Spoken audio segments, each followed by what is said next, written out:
sponsorisé par Supply Handlers. Après avoir poursuivi ce dossier pendant environ 1 an, les Spurs ont enfin trouvé un accord pour recruter Savinho de Manchester City pour un montant pouvant atteindre 100 millions d'euros dans une transaction qui s'avère être l'une des plus surprenantes de ce mercato estival. Il a globalement été un flop à Manchester City et il n'a même pas été inclus dans la liste des 55 joueurs du Brésil pour la Coupe du Monde de cette année. Tout le monde pensait qu'il serait simplement vendu pour n'importe quel montant cet été. C'est pourquoi les gens ont vraiment du mal à comprendre cette affaire. Ainsi, il y a une question qui est sur toutes les lèvres des fans depuis l'annonce de cette nouvelle. Pourquoi diable les Spurs ont-ils accepté de payer 100 millions d'euros pour Savinho? Essayons de répondre à cette question dans cette vidéo aujourd'hui.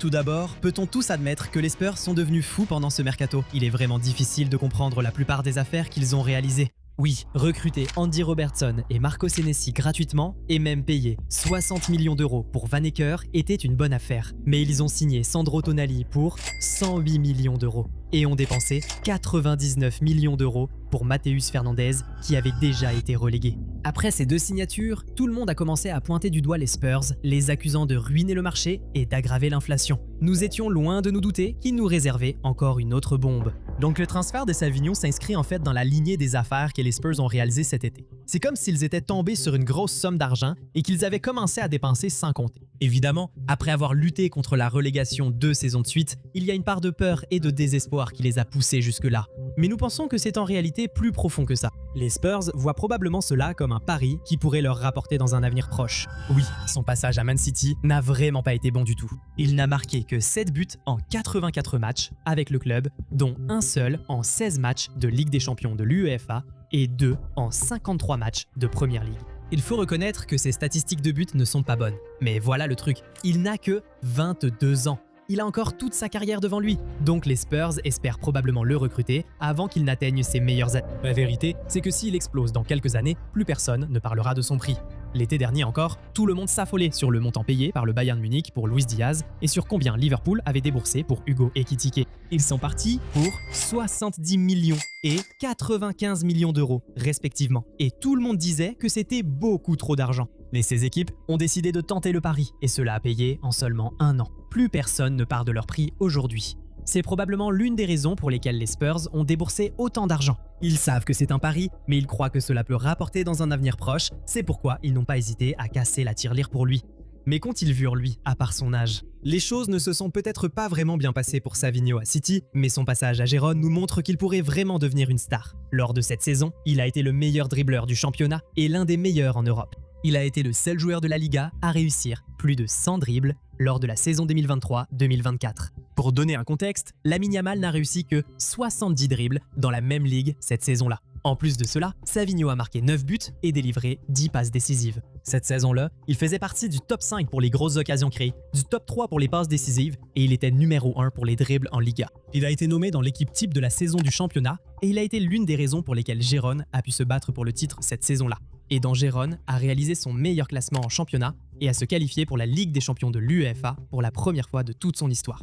À ce moment-là, Savinho était véritablement considéré comme un rival potentiel de Lamine Yamal sur la durée et tout le monde s'attendait à ce qu'il devienne l'un des meilleurs joueurs du monde dans un grand club comme Manchester City. L'événement a vraiment choqué tout le monde, mais même pendant son passage à Manchester City, une chose qu'il a toujours eue, c'est sa créativité. Lors de sa première saison à Manchester City, il n'a marqué qu'un seul but en championnat, mais il a réussi à terminer dans le top 10 des meilleurs passeurs de la Premier League. Cette créativité est sûrement l'une des choses que Tottenham surveille en ce moment. Si cela peut encore s'améliorer, il peut sûrement devenir une star. Il est aussi un bon porteur de balles. Ajoutez à cela sa capacité de dribble et sa créativité, et vous avez là une star en puissance.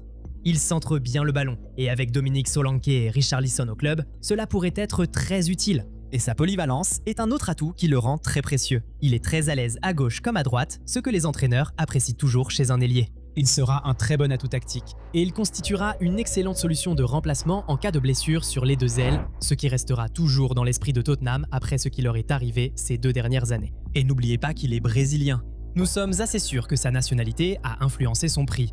Que cela plaise ou non, il y a un énorme biais en faveur des attaquants brésiliens sur le marché des transferts. L'attaquant brésilien moyen qui sait faire quelques dribbles sera vendu beaucoup plus cher qu'un joueur espagnol du même niveau que lui. Je veux dire, on a tous vu Anthony partir pour 100 millions d'euros, après seulement une bonne saison à l'Ajax. Et dans ce cas précis, on parle d'un joueur brésilien venant d'un club anglais. C'est une double inflation rien que là.